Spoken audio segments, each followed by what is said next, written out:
pledge allegiance to the flag of the United States of America and to the republic for which it stands, one nation, under God, indivisible, with liberty and justice for all.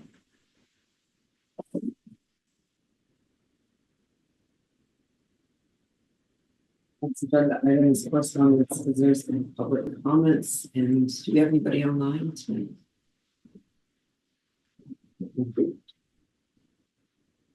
Move on to the agenda review.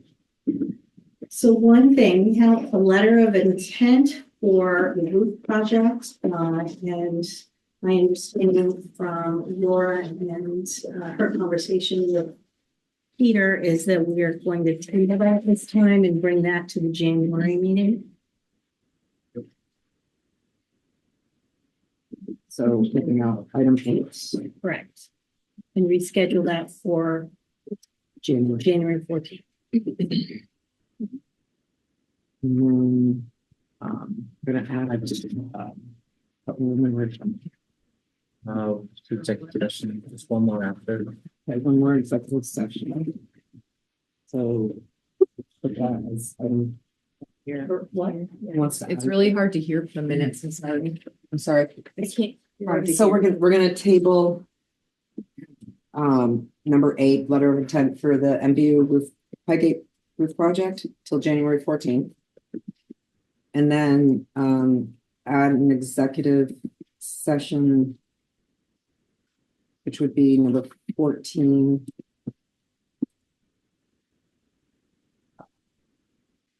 For superintendent.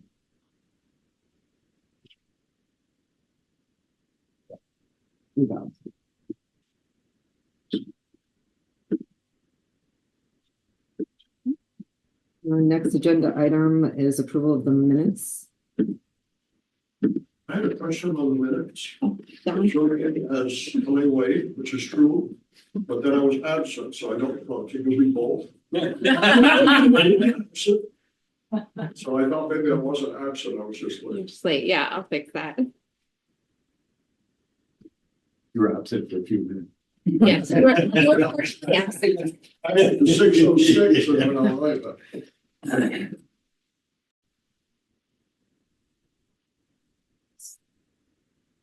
Any questions or comments for the minutes from the last meeting? All those in favor say aye. Aye. Motion. Can we have, I'm sorry, can we have a motion to? I'll make the motion to Thank you, accept the minutes. Stephanie. We have a second too. I'll second. Third, and second. Yeah. And mine's a bit. Really too soon. All right, all those in favor? Aye. Opposed? And I'm gonna abstain because I wasn't here, so 701. Next will be the presentation and discussion items. We have the Four Winds presentation by Debbie Berger. Get them. They've been here since about 5:45, so I will run and get them, bring them down. Thank you.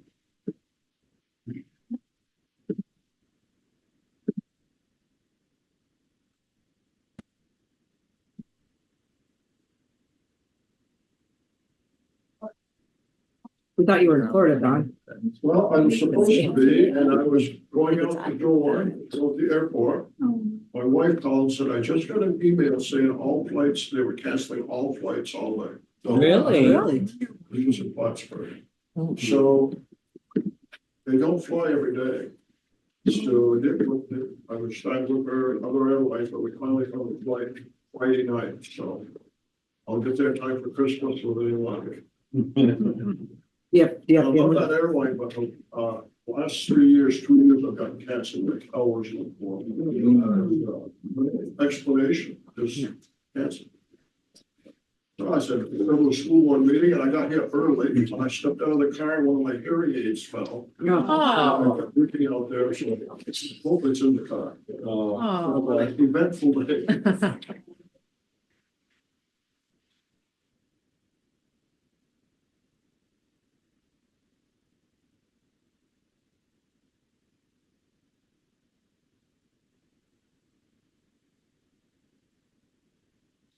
Before I go. Well, I'm supposed to be, and I was going out the door. Okay. I wife called and said, I just got an email saying all flights, they were canceling all flights all day. So I said, there was a school board meeting and I was going out the door. And my wife called and said, I just got an email saying all flights, they were canceling all flights all day. So I said, well,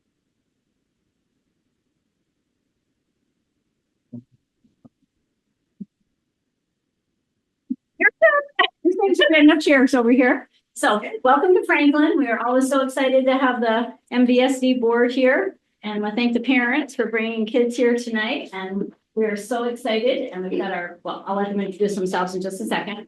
But we're so excited to have our Four Winds presentation. We were going to have this last year, but Debbie is an incredibly, her schedule is a tough one. And you're only in Franklin once in a while. So we're really excited to have this here tonight about Four Winds. The Four Winds Nature Science program actually started back here in Franklin in 2014-15 by community member Kathy Rulo with help from other community members, including John Gates, Carrie Dell, Charlie Hancock, and other people back then. And many people since then have been able to have this program be ongoing here. But Debbie has been the one for a number of years now. So turn it over to Debbie. Hi, everybody. Thank you so much for having us today. I'm so excited to show you what it is we do here in Franklin for Four Winds. As Joyce said, I've been doing it for a number of years. This is my 8th year coordinating, 9th year volunteering. And coordination is just me going to trainings. There are 6 trainings throughout the school year. And those trainings are about 2 hours long. And then we come back and I put together all the materials for a bin. And then we come into the school and I teach pre-K through 6th grade, each class, and I have multiple volunteers. So we will get to that. But let's talk about what Four Winds is. Let's introduce everybody first. Oh, yeah. All right, let's do that. Thank you, Joyce. All right, so I'm Debbie Berger. I am Donna and I am 5th grade. I am Carson and I am in 1st grade. I'm Bella and I'm in 6th grade. I'm Ms. Bouvier, I teach 5th and 6th grade. And I'm Mrs. Phillips and I teach 1st grade. So what is Four Winds? Four Winds is a hands-on nature science program where we enter into the classroom and teach the kids everything nature that's in the state of Vermont. Now, sometimes within the state of Vermont, we do have to kind of branch out to talk about the largest tree or the largest plant. Where is that located? Where is it?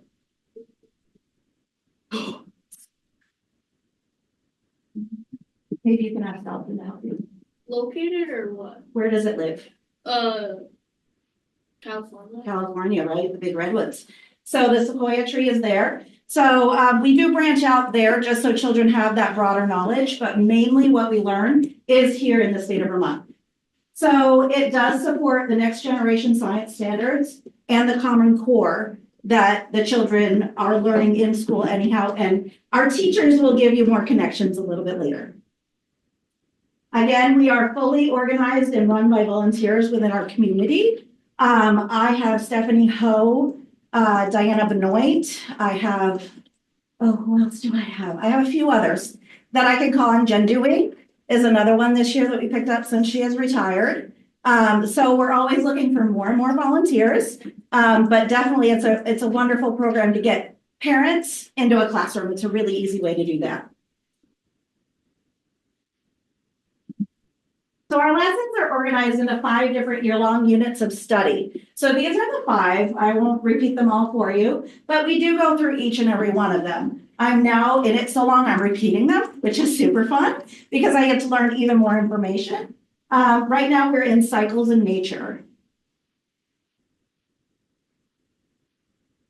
So this is what our typical Four Winds class looks like. So I come in and usually my daughter Josie, and we recap what it is we're talking about throughout the year. So if I'm coming in our next unit, we'll talk about the first 3 that we've done because we've already done 3 this year.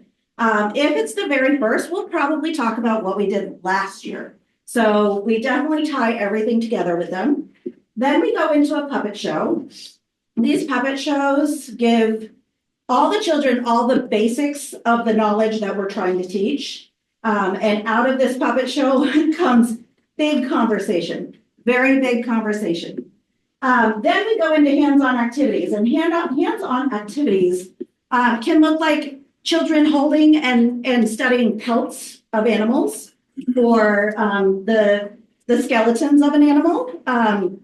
So it's really, really interesting. We also measured wingspan. And then outdoor exploration. This picture here was one of my favorite activities ever because we got to go into the stream. And they actually got to pick up rocks and find things on the bottom of the rocks. I think we might talk about that later though. And then we go into a game, and at a game will instill what it is that they're learning about. So again, I think we might have a game that somebody thinks of. And then at the very end, we talk about what it is we learned that day. What was your wow fact? What was your favorite activity? Something about our day that the kids had fun with. So now we're going to do a puppet show for you. The children have prepared one for you so you can understand what it is that they are getting from this program. And just listen to all of the little details that are in this puppet show. You'll be amazed at the little facts that are plugged in there. Should we tell them test afterwards for the board or? Should we? I said test after. Oh, absolutely. If you want to be tested, boy, you have a test for you. Lots of questions come out of this brain. All right, are you ready? Yeah. All right. Oracle's first slide. There's a bug. Yeah. I know I'm putting on weight, but this cold weather is making me ravenous. I wonder when it's going to warm up. Warm up, Oriole. You mean cool down, don't you? Another month and there'll be snow on the ground, and ice on the lawns. Well, I won't have to worry about that. I'll be far away when winter comes. Really? Where will you be? I'll be on migration, where Orioles fly to a warm place where there's lots of food to eat, and then we come back in the spring. That sounds good. But how do you get there? Well, I don't know actually. This is my first migration flight. I'm sure it'll be loads of fun. Want to come along? No thanks, Oriole traveling is really not my bag. But how are you gonna stay warm when everything's frozen? I'll just fluff up my feathers and I can sleep in a hollow tree. Well, what about finding food? Finding food's easy if you join a flock. We know where all the bird feeders are around, and don't tell anyone. I've been hiding seeds all over the forest. Really? How will you remember where they are? I've been growing extra brain cells. I'm getting smarter every day. That's using your brain. But seeds aren't really my kind of food. I like insects, and there'll be lots of them where I'm going. Sure you don't want to come? No thanks, Oriole, too risky for me. But you have a good trip. Too bad. Here comes Wilbur with threat. I wonder if he's migrating. Hi, Orville. Ready for the big trip? We're going to Mexico for the winter. Mexico? Yay. When do we leave? Tonight at sunset. This north wind will help us on our way. Great. Wait, did you say tonight? You mean fly in the dark? How will we find our way? Oh, lots of ways. Sunset's on our west, so if we have the sun on our right wings, we'll know we're going south. Okay, I can see that. But after it sets, it'll be dark. Then what? We can listen for the waves on shore when we follow the coastline, and we can use the stars to find our way. Okay, sun, waves, stars. Wait, what if it's cloudy? Well, we can always tell where we are by sensing the Earth's magnetic field. Oh, that makes sense. I'll just use my animal magnetism. And there will be other birds flying too, so listen for their calls. Okay, I can't wait to get to Mexico tomorrow. Very funny, Orville. It's a long way to Mexico. It'll take many days. All right. Well, I better go pack. See you tonight. Here I am, ready to migrate with a suitcase full of energy food. Orville, you can't carry that. It's too heavy. Besides, our fuel is body fat. Oh, well, I'll be fine then. I've been eating so much I've doubled in my weight. Now remember to fly by night and rest by day when you can see to find food. Okay, night flight, day rest. I'm ready. Bye, see you in Mexico. Wait, Orville, be careful. There's lots of dangers out there. Dangerous. This is a piece of cake. Well, when I'm off, it's easy with the wind behind me. Whee! It's too busy. Maybe I.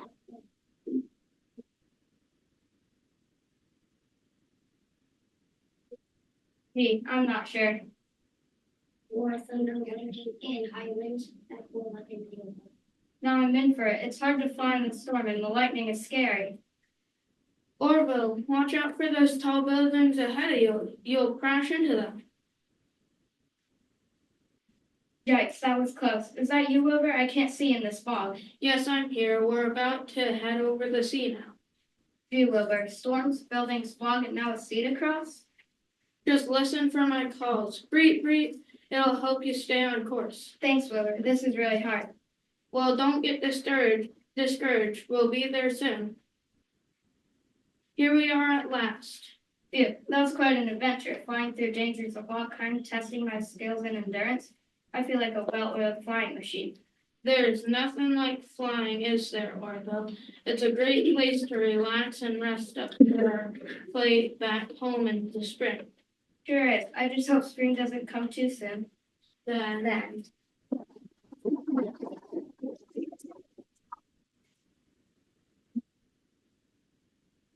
So that is a good little lesson as to how much information is put into these puppet shows. I felt that that was very important for you all to see.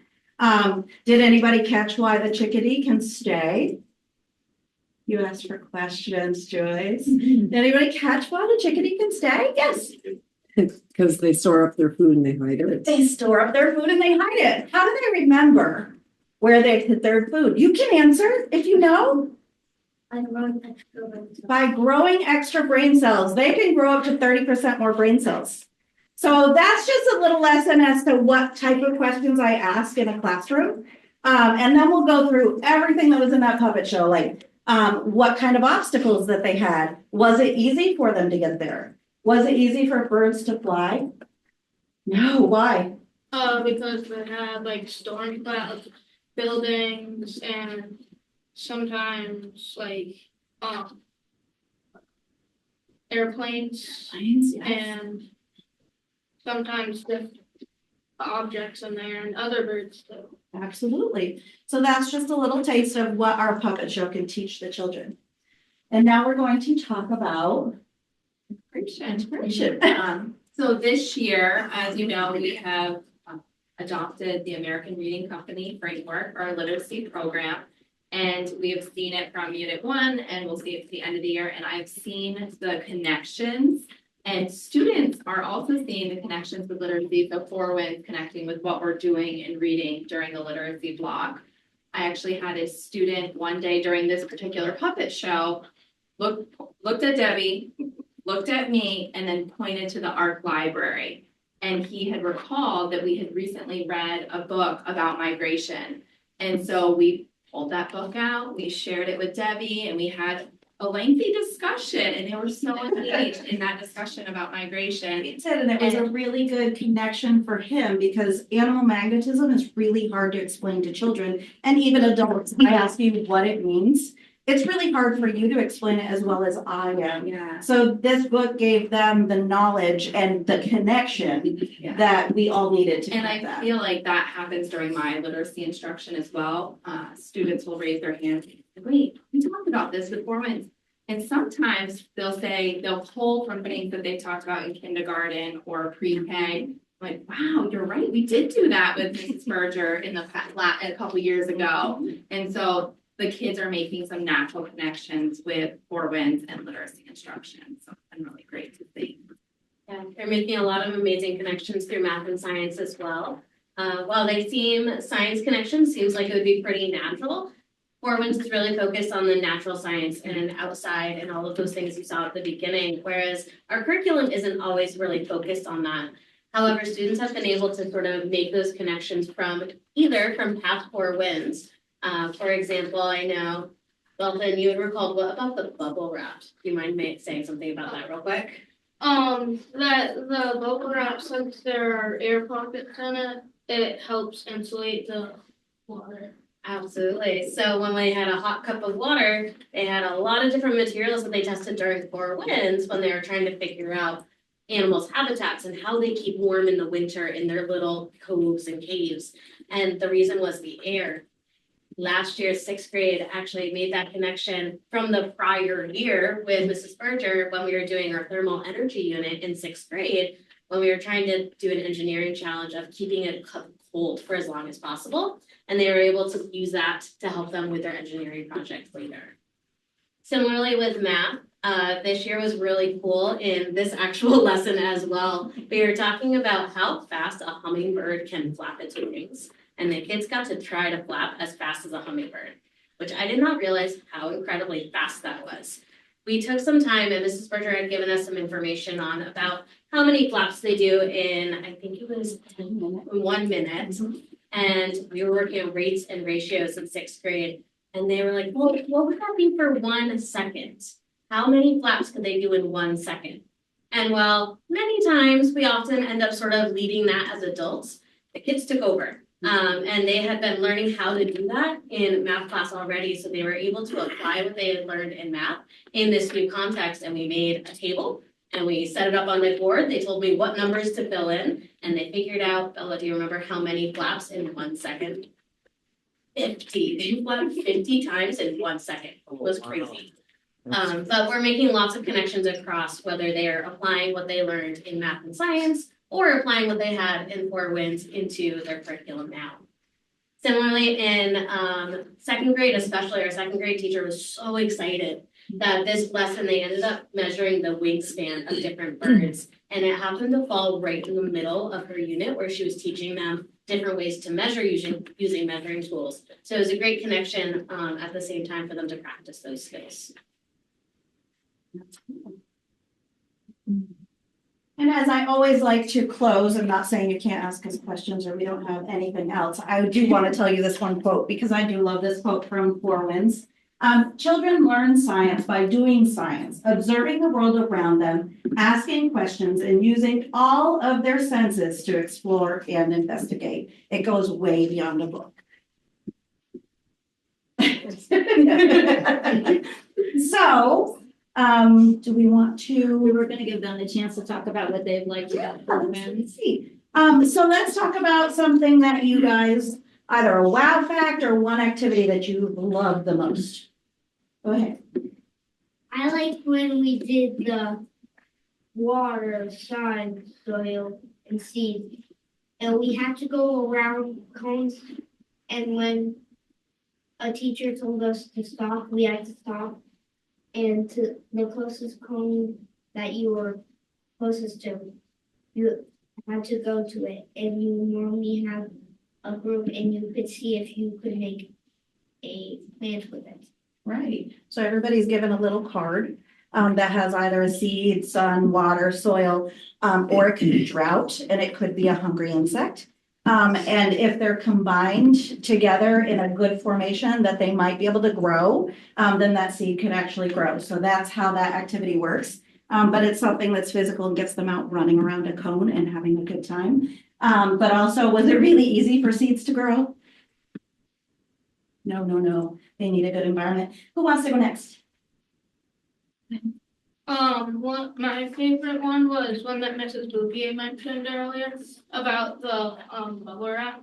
And we had a jar of hot water and we had multiple things to cover up with it, like aluminum foil, fleece, wool, and I think that was it. And we voted on what one we thought would keep it the hottest. And most of us voted on aluminum foil. And I don't think anyone voted on bubble wrap, but at the end, we had a thermometer and we tested the water temperature. And the bubble wrap had the hottest water. And we all were surprised. And it keeps it hotter because of all the air bubbles that inside it. All right. Somebody want to go next? Bella? So we played migration tag, and so people would stand in a line and they'd stick their hands out and people would have to run past them. And if you got tagged, you'd be out. And then one person could be an airplane and it was representing birds trying to migrate and there would be obstacles they had to get past. Yeah. Waylon, do you have a fun fact or a wow fact or a fun activity that you enjoyed?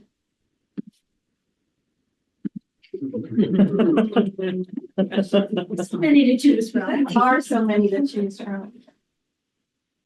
What about the end of the year last year? What did we do? We had to walk down a muddy path. We go to a stream. My favorite part was going down. Do you think it was the stream?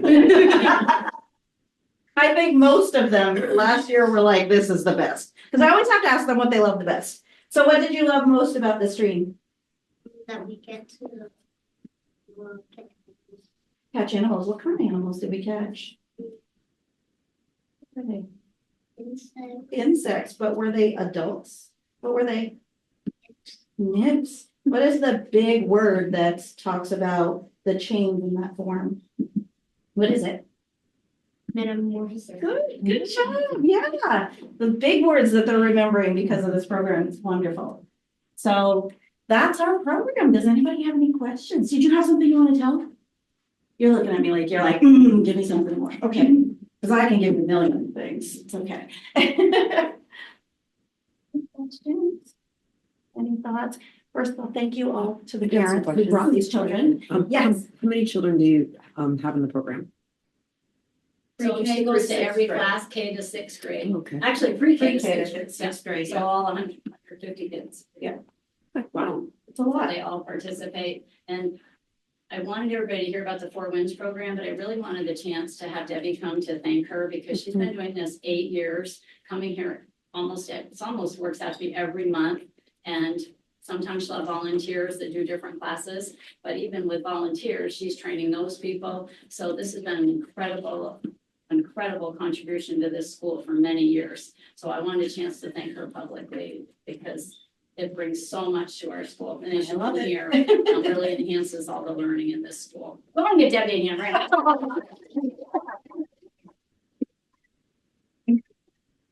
It's really my pleasure to be here to teach these students. I truly, truly love it. I'm passionate about the program too, just ask Joyce. Really aligns with everything else. And I happened to see Kurt Valenta when he was walking in the front door this morning. And I said, hey, Kurt, you should have been, your ears burning last night because I had reread an email from Kathy Rulo, who I said started this program in 2014-15. And in that email, Kathy had reminded me that some of the people were that helped her start it. But the way it got started here was that Kathy Rulo, who was here in Franklin, was helping Kurt to teach some classes over in Sheldon. And because back then Kurt was doing Four Winds in Sheldon. This was years and years ago. And that's how it got started here. And so we have Mr. K here a lot and Debbie, and all of these things, as you can hear, really enriches our program. So really appreciate the kids being here tonight. Really proud of you. It's not easy to sit here with the cameras and all the adults and appreciate Ms. Bouvier and Mrs. Bellows being here. So anybody else have any other questions for anybody? I just wanted to make a comment. I'm very impressed with the puppet show, with the knowledge that you guys showed that you learn. Yeah. Absolutely. Very Absolutely. And everyone is enriched, enriched. Everyone touches on every detail about the program, about that class. So they learn a ton from just the puppet show. And that's such a tiny piece to it, sorry. No, I really appreciate you saying that, Jen, and I want to compliment Debbie on that because when we talked about what they were going to do tonight, she mentioned about the puppet show, and I was like, we only have so much time, and I think it's going to be worth it, for the 5. And she's like, Joyce, it will be worth it because this is so much about what makes this work in the classroom. Fight for what you believe in, guys. Very impressed. Thank you guys very much. Oh, go ahead, Dawn. Have you ever received any feedback from the science teachers at the middle school at MVU? Because I would expect them to process this that we saw tonight coming through here. When the teachers started teaching some of the related units, there would be steps ahead of everybody else. I would agree with that. I would definitely You should agree with check that. it out. I have not heard anything, but that's a Well, I very know they score well on our science testing. that's To be able to take the information and process it and share it is a pretty tough skill for students. well, and what's more amazing is to watch these students connect with me and connect with their teacher and be like, we just talked about this. Let's integrate that. So, and all of the teachers here are wonderful at working with me and showing me what it is they're learning, or even just telling me after, this is the connection my student made. It's huge and it keeps me wanting to do it more. I just want to comment. Dee had a question, or a comment, but I just wanted to say something about that. So Ms. Bouvier and Mrs. Phillips were the 2 teachers that came here tonight. Any teacher in the school, classroom grade teacher, could have come and done this with Debbie tonight. The teachers here have been really good about kind of taking turns for these board presentations. And it happened that Sarah and plus they really were passionate about it, but any of the classroom teachers feel this strongly about Four Winds. And P had a comment or a question. So I'd heard of Four Winds before, but didn't really know what it was. And as Joyce said, you're up there for a very short amount of time. It's amazing. Seriously, it's amazing because I can see the enthusiasm in the students, and we heard all the knowledge. They're excited about it. That's what we've been shooting for, right? Yes. This is what we've been trying to get into our schools, is kids excited about learning, and you can see that that's here. So bravo, and yeah, we just want to keep doing this. Yes, thank you so much. Thank you. Now I think they might be ready for some of that cookies and candy. Over to you guys.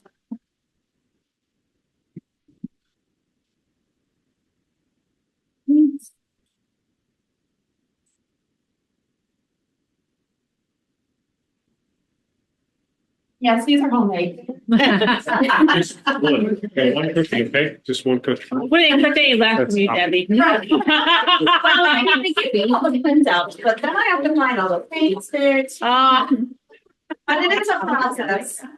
But it's all worth it. But now I'm redoing everything, so most of the materials I will need to try. Thank you guys so much. Thank you. Great. Oh, it's good. Oh, I was. So it's only. Yeah, let's see. That was a while back. She's a volunteer. She has. Other job. No, but is there 4 minutes in other schools? No, we've heard in the in your clients, but no, I mean, it's a community program. What is 4 Winds? It's not Franklin May, is it? So we're. But it was started here by community. Right, but it's all 4 Winds. I was like, I don't, I've never heard of another school that so I'm curious to ask Joyce. It's got Channel 3 news. That was, She said she goes to trainings, right? Right. So it's trainings in the state sometimes, so I would hope that there's doing this in the state. well, other things are not publicized. She's still the deal. I'll have a signature. She's got some too. You want to shake that?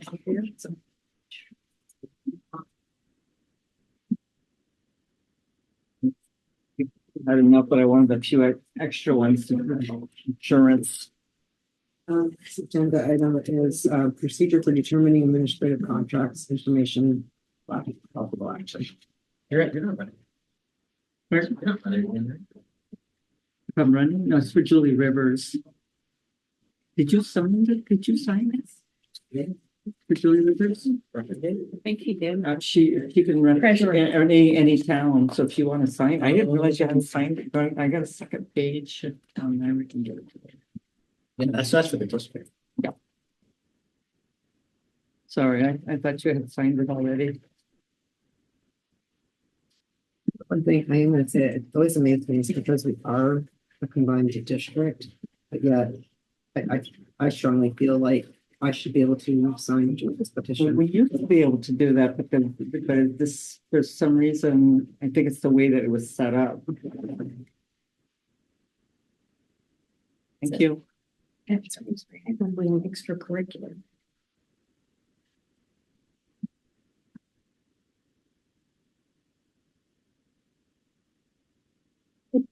I just figured it was harder to look on. I think we're doing slightly driving worker.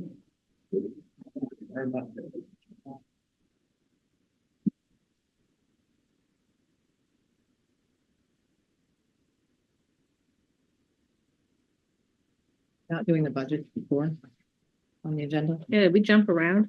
Yeah. I think you. Oh, The draft, but. yeah, it was in the little blue under 6. When under the presentation. So you're ready. You just have your piece of paper for the next agenda. Budget draft 4. Here we go.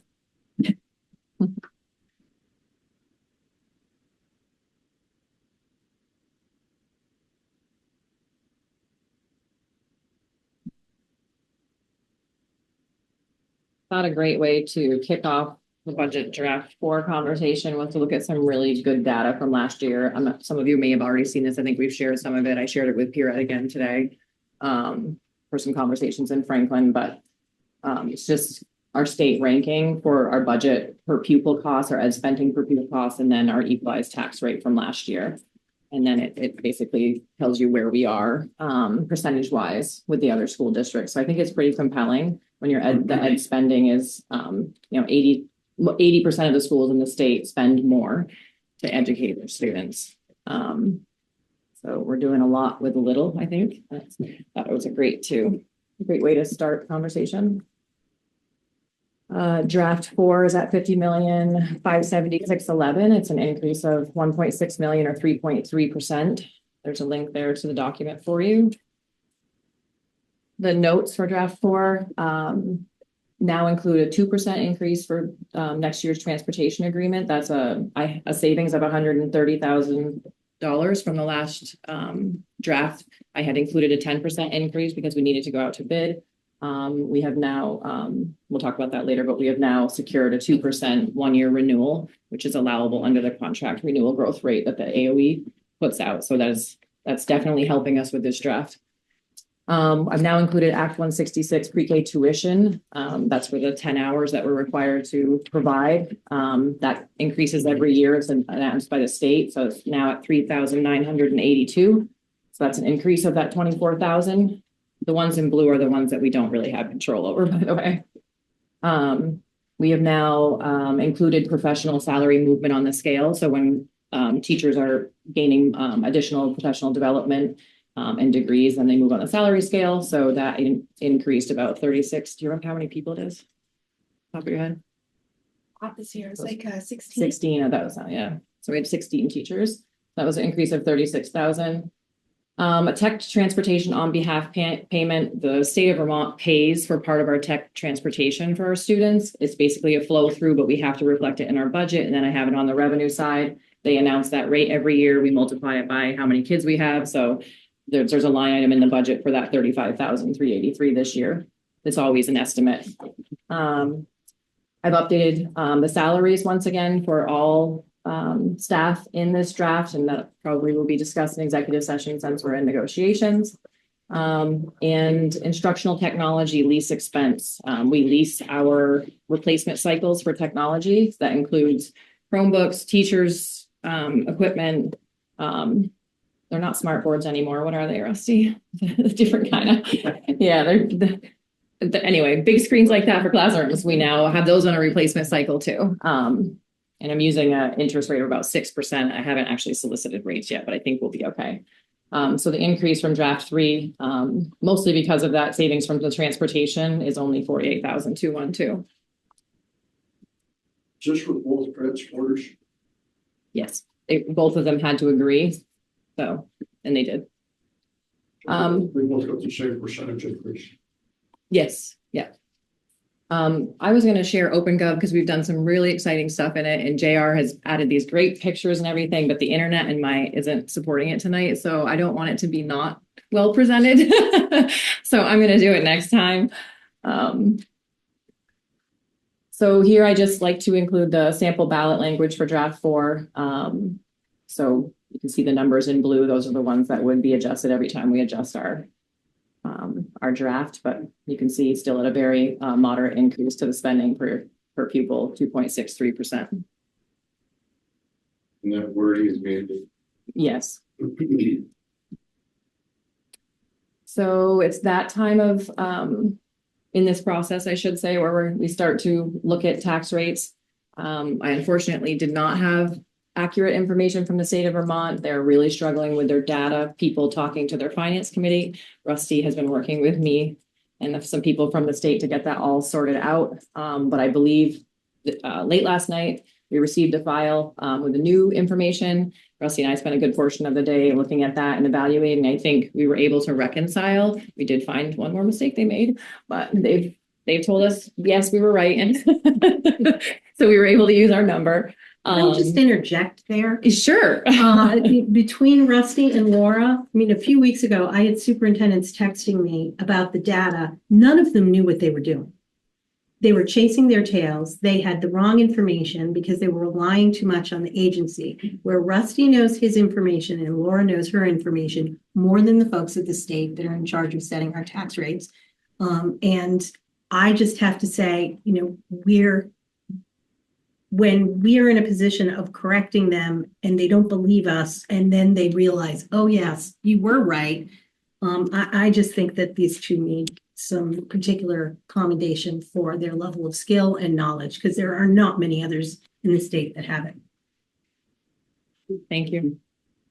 To add to that, I would like to thank some people too, because the schools were able to really push out the income forms, which we know have a huge impact. The poverty rate has a huge impact on our tax rate. And Rusty and I, through working with the first version of the data, knew that the poverty rates were not reflective of the actual poverty in our communities. So our tax rate would therefore be much, much higher. So we worked with the schools, the office staff, the principals, Rusty, Dawn in my office, spent countless hours like on this huge initiative to get those forms. They were giving out prizes, playing games, emailing parents, chasing them down the driveway. Parents might hate us for it, but it did work, and we wouldn't have been able to accomplish that without the people in the school districts that were actually willing to work with people. So I really appreciate that. And the tax rate being what it is, we can thank them for that right now. And a lot of school districts I'm talking to, their poverty rates have dropped 25%, 40%. And they're going to have a hard time. It's not fair, but that's what's happening. So you can see the expenditure increase. We already talked about that. The revenues, they're up slightly. Most of that is because I'm utilizing additional Medicaid revenue, which was sort of our plan as we came out of COVID.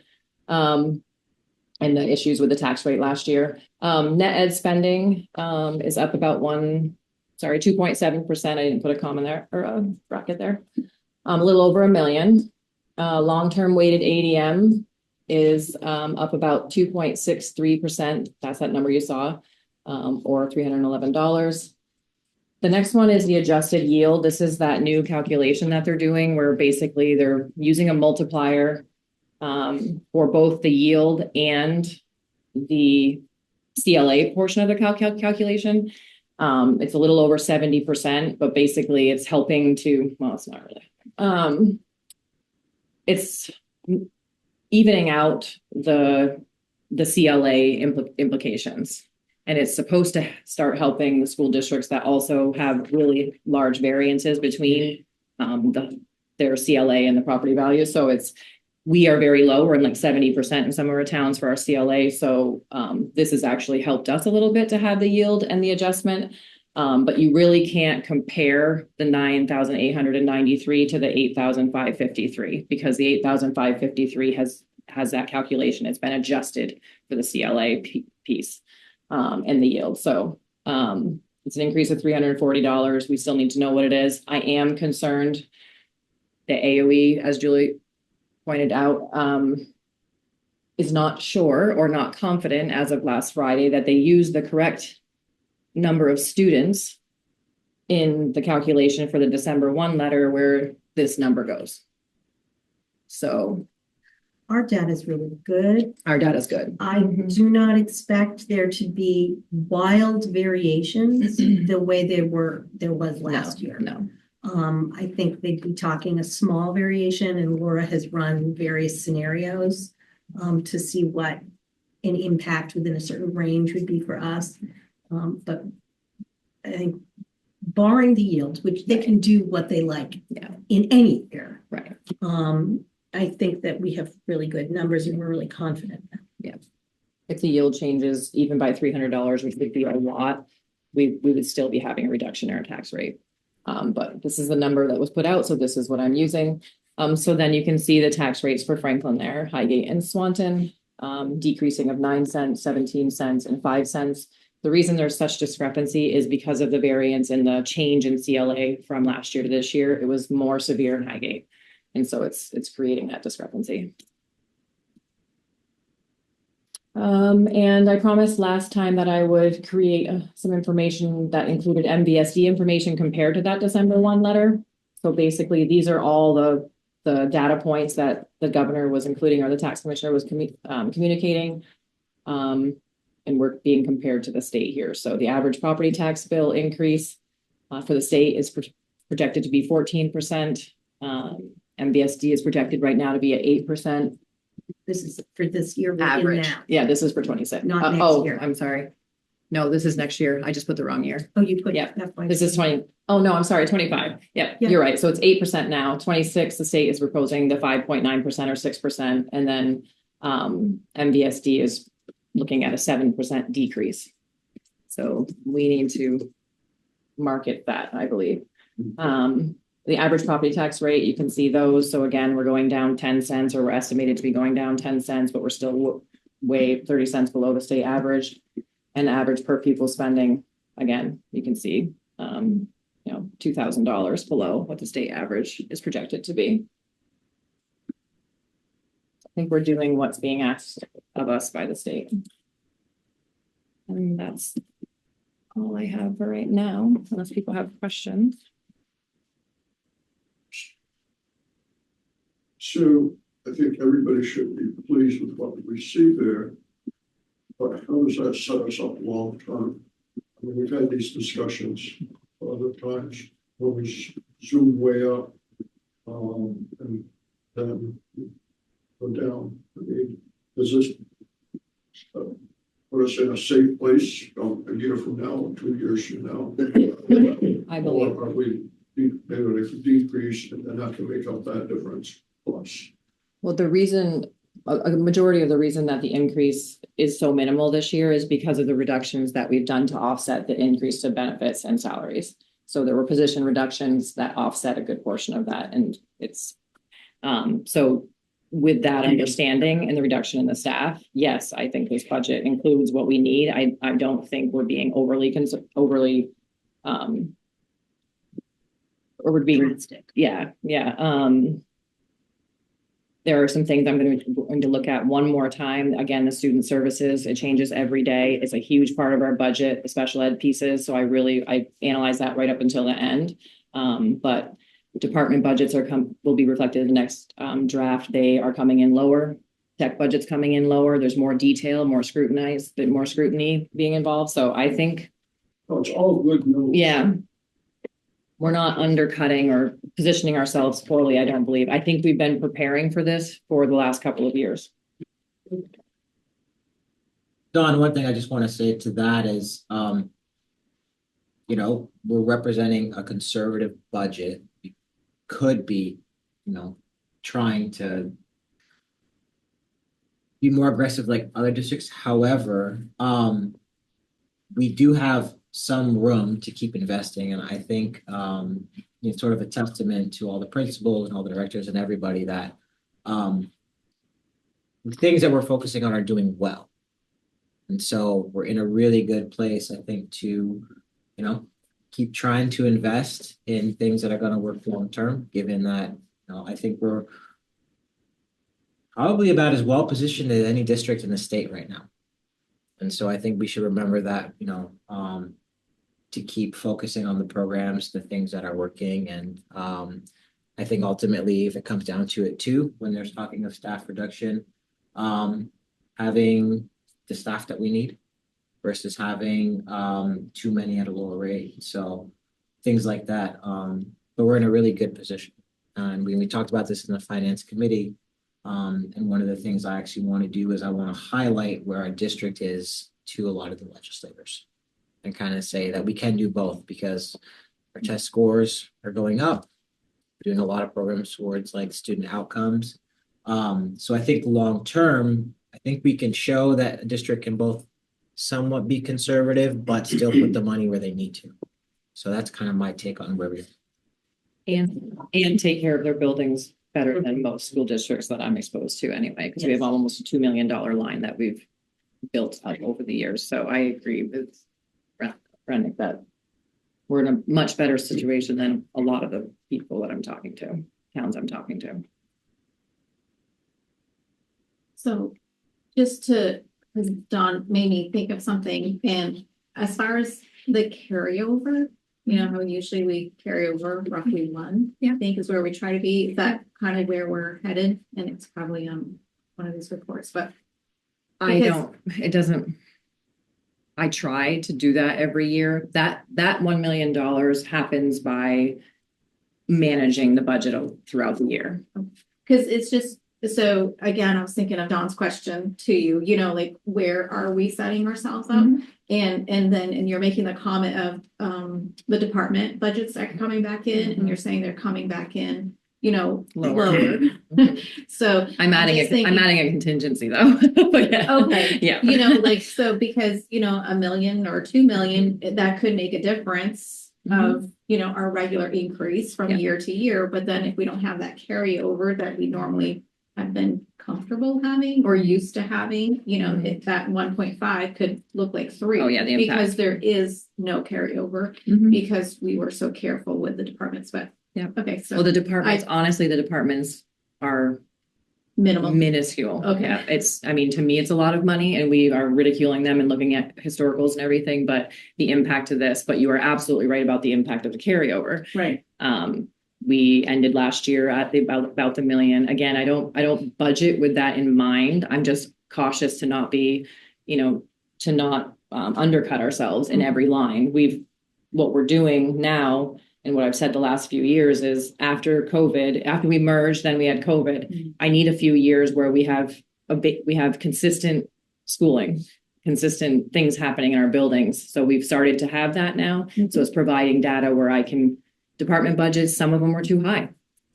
And some of that money went to other ones because, you know, it needed to. Yeah. So OpenGov is really helping with that. The level of detail. Big shout out to the MVU teachers, in particular, the department leaders, because they have now created itemized department budgets. I can share those with you when they're completed next week. But literally units, why they're, you know, tons of information, a lot of front load this year, but next year they'll just be able to pop in and be like, yep, I'm doing that again, don't need that. So, but it's allowing us to evaluate those kinds of things. And that's where some of the savings is coming from too. But I don't believe this budget represents something that I'd be concerned about ending the year. Too tight. Yeah.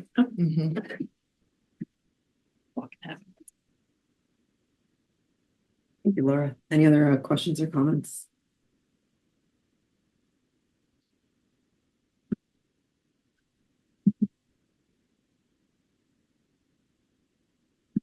Now we can go to procedures for determining busing contract. Now we can go to busing contract 1 year renewal. Okay, so as I said a little bit earlier, we were able to negotiate the 2%. That's really great for us. This chart, is it big enough for people to see? Represents the increase. The 2% is about the $33,779. So definitely manageable. I broke it down by the per bus cost because that's how our contracts are outlined. So we were up for, it could have been a 3-year, I mean, it'd be a whole different process, but yeah, in 1 year. Yeah, but when I saw the contract renewal growth rate come in, I thought that, you know, talking to the finance committee, that would be definitely something we'd want to try to do. These times it's going to shape that. The issues they're having with their staffing, not finding staff, having to pay more, hires, all the parts, everything costs more, insurance costs more. They're seeing all the inflation that we are. So I was very afraid what that was going to be. But they worked with us and we're appreciative of that. So the only thing I will say about this is Swanton has been a bus down all year this year. Not down. They don't have a driver for one of the buses, but they're actually only operating 11 buses. I'm representing 12 here because that's what our original contract says, but we will not be paying them for that bus this year. And if next year the same thing happens, we won't be paying for that bus either. That's a bus makes a double run. I mean, it's a bus that's a double run, right? Yes. Or a driver that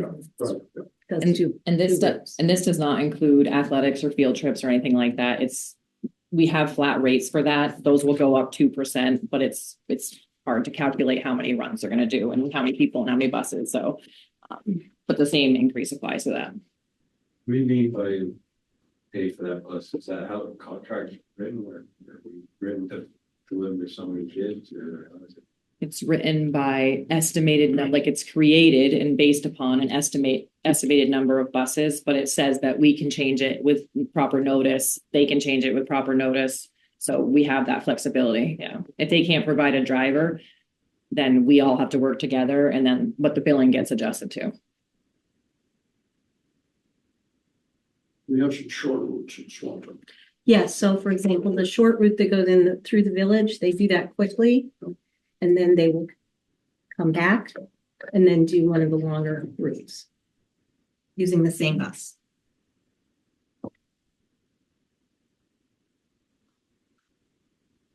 So I would just need a motion. Yep. Yeah, thank you. Can I get a motion to accept the busing contract renewal for 1 year? I'll make a motion. Thank you, Rennick. Do I have a second? I'll second. Thank you, Elaine.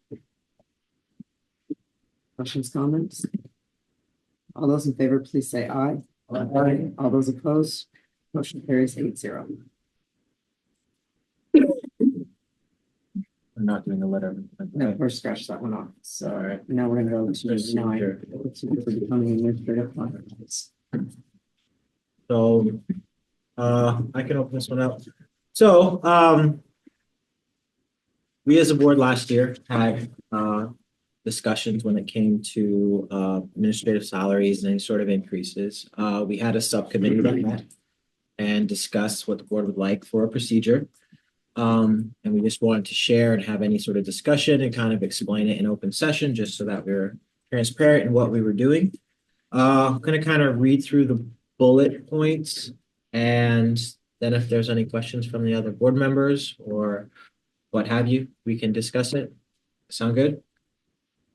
Yeah, the purpose, establish consistent, transparent process for determining and awarding administrative salary increases for MVSD.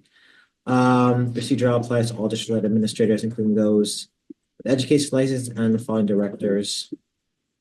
And they go through the different directors that we have here in front of you. So the procedure is annual performance and review, goal setting, right? So the superintendent is able to do the annual reviews. That's something that we've gone through this year and we've had good feedback on. So thank you, Julie. And at that point, we can see, what contributions, we can talk about it in depth and just sort of get knowledge on that. Budget planning. So the finance committee and the director of finance, that's something that we did already, is that we sort of allocate, because that came up last year, right? Which is like, are we budgeted this? And so this year we were able to go in and actually allocate a certain amount that we want to budget for that and already have that built in so that when it's approved, we know that that's part of the budget. It's not happening afterwards.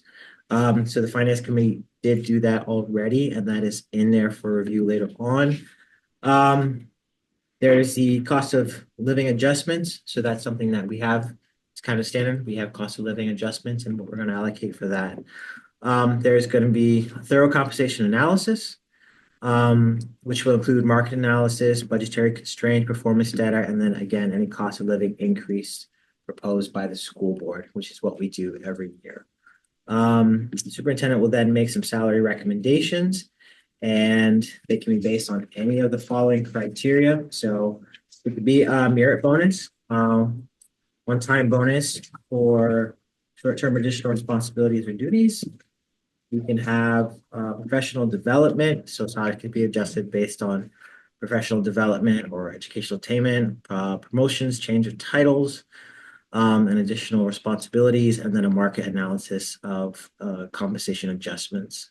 These will then be presented to the board. The board can then review that, make any changes that they would like to, make that recommendation back to the superintendent, and then we will come back, re-review that again, at which point we can vote on it and put that into our budget for approval. And then lastly, there is room budgetary adjustments. If the district doesn't pass a budget of town meeting, we can come back and we can reconsider that if we need to think it aligns differently. That's kind of a thorough thing of what we came up with. Any questions, Don? I'm very pleased with the outcome. I know that there was some reluctance to try to get something, but I think everybody worked together and truly put Julie must have listened very carefully to the discussion that's in there.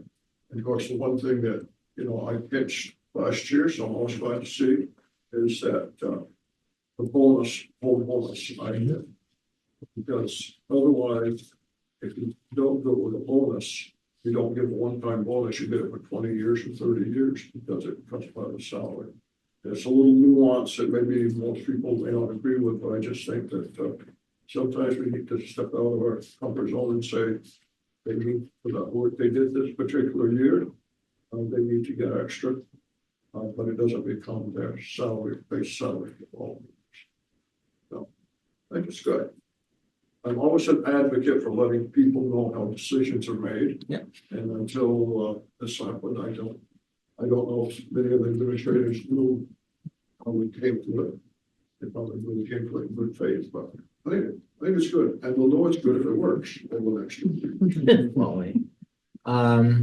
Did you want to see a vote to accept this procedure to put in place, or? We can vote on it, don't have to, but if we want to, we can vote to have this be the procedure. Because you do have subject to change if necessary in here. That is subject, we want to change the amount at certain points. Procedure is subject to review and revision as needed to ensure its ongoing effectiveness. Any other discussion on? Do we normally do procedures? You can, it depends on the procedure. So because it is a board procedure, it makes more sense for the board to approve it. And it doesn't mean that you can't change it, right, as we go along. But, you know, if you were voting on a procedure that it's, you know, an internal procedure, that may be, that's a little unnecessary. This is specific to the board. I would like to recommend that if we vote on this procedure, that this is a yearly, that we do it yearly. Because we do have titles and stuff that may change. I also, under board approval and contract renewal, the school board will review and approve the salary recommendations as part of the budget development process. What concerns me is if we approve this, it sounds like we've already approved whatever salary recommendations are. I wonder if we should rewrite that to the school board will review and approve or deny salary recommendation.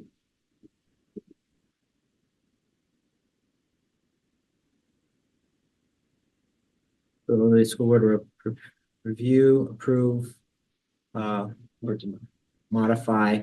Yeah, or modify or deny. Sure. Is that something is that the will of the group here? Because I can just change it. I'm good with that change. I'm good with that change. And then you can just add somewhere at the bottom that this will be reviewed, this procedure will be reviewed yearly. Way each new board would have the opportunity to look it over and say if that's what they want to do.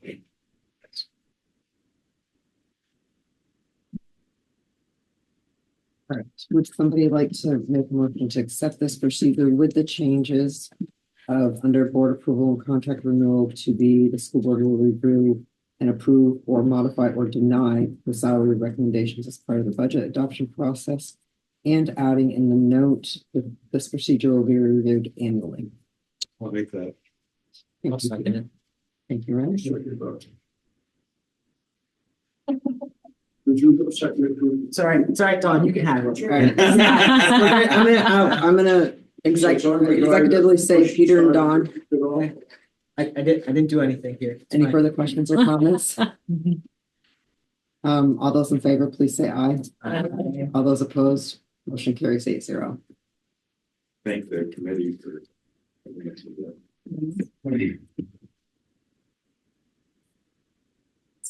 Teacher resignation. So I didn't put this in for executive session, but I do have a letter in there from our one of our eighth grade math teachers who is leaving in January, mid-year, is going to be leaving. MVU has a plan to absorb the homerooms of that team and then use teachers and interventionists to teach the content area. I think that's a good plan given the time of year and the difficulty finding a qualified math teacher. It was a personal decision for this individual. I personally, if we need to go into executive session, we probably should, because I'm not comfortable with ending your halfway through. So there may be a very good reason for it, but I'd like to hear it. That sounds like you are making a motion for a finding to discuss it in executive session. That's exactly. Is there a second to that? I'll second. Really? All those in favor of putting number 10 into executive session, please say aye. Aye. All those opposed, motion carries 8-0. Thank you. I think that's best. Hopefully we'll invite Bonnie in when the time comes for that.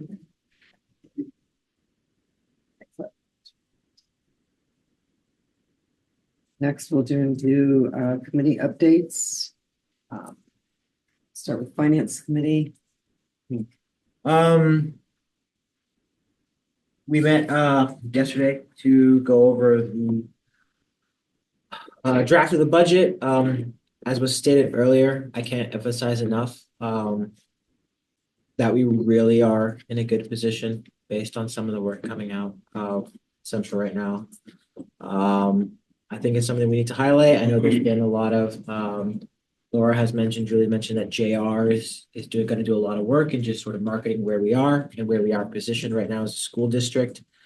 We are going to meet again before the next board meeting to go over draft 5 and if there's any input there. The one thing that came up is our next meeting, in case it's not there, we have the input meeting, which is going to be before the next board meeting. So that was something that we also discussed. At 6 o'clock. 6 o'clock. So our next board meeting is going to actually start at 6:30, and before then we are going to have the budget input session at 6 o'clock. What's the date of that?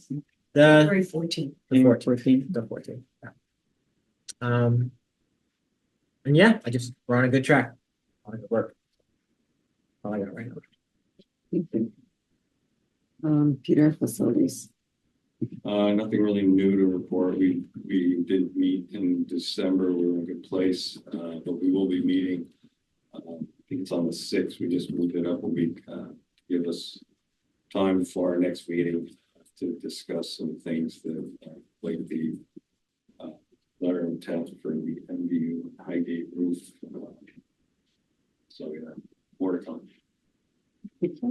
And so we met about a month ago.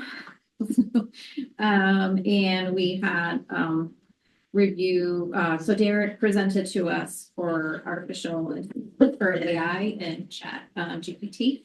And more, he spoke of how it's being presented and allowed for the teachers to use it. He showed us different programs where they can, input material and then, then they'll receive just a summary or a quick quiz. So really trying to allow the teachers to feel comfortable using it, because it sounded like there was a range of, I'm not using this, I don't trust it, I'm not comfortable with it, to other teachers going, this is so cool and this is saving me so much time. So I think I don't know if there has been or there's talk of like even professional development for the teachers to feel comfortable with it. Because it can be a very useful tool for them. So that was very interesting. And then Kosha did present to us on the fall data of the STAR, the STAR testing that happened in the fall. So without going through all the numbers, I'm sure Kosha will present to us at some time to the board, but I mean, we were basically in the high 50s and low 60s as far as proficient, I think, to group everything together. So just on track I reached out to her, actually this morning, because, just looking forward to the winter data, hoping that we'll have some, good numbers so we can incorporate it when we do the budget informational meeting, just to show that we're on the right track. So our next meeting is on January 15th. We were supposed to have a meeting tomorrow. It was canceled just with people's busy schedules. So tomorrow's meeting is canceled. So we are meeting January 15th. And hoping that we can have information on the VSAC data, and Beth Ann hopefully can present to us. Awesome. Thank you. Okay. So, right, I'll find out. The first one, so if you're going to do the teacher resignation. No, because we're, right, so this is gonna go into. You'll make sure. Negotiations update. Increase in salaries and. We need to make that budget. Fine, do we have a? I can't hear you. I'll make a motion to, for finding for executive session for negotiations. Thank you, Peter. Do you have a second? I'll second. Thank you, Renee. But, questions, comments? All those in favor say aye. All those opposed? Motion carries 8-0. And then administrative contract negotiations, finding for executive session. I'll make the motion. Thank you, Renee. One second. Thank you, Elaine. All those in favor? Motion, all those opposed? Motion carries 8-0. And then the superintendent, evaluations. I'll make the motion. Executive session. Executive session. Do you have a second? I'll second. You can have Stephanie went first. I know she was right there. Rennick and then Stephanie, all those in favor, say aye. Aye. All those opposed? Motion carries 8-0. And for negotiations, we are going to invite in Laura and Bonnie. And Laura and Bonnie, or excuse me, teacher resignation will be Bonnie. It can be, Laura and Bonnie. We need to back up. We have Bonnie for that. So for the first one, Is that just a given? the first one, the teacher resignation, can invite in Julie and Bonnie. Yes. Okay, and then the negotiations update will be Julie, Bonnie, and Laura. And then the administration contract negotiations will be Julie. That's it. And then Okay. And then we're good. Yeah, so just for, we should do the negotiations update first, because Laura's. Yeah. Laura, Sit outside. Laura can leave after. She'll sit outside. I mean, there's a lot of cookies, so. Hey, more stuff in my office for tomorrow. Don't tell me. Way more.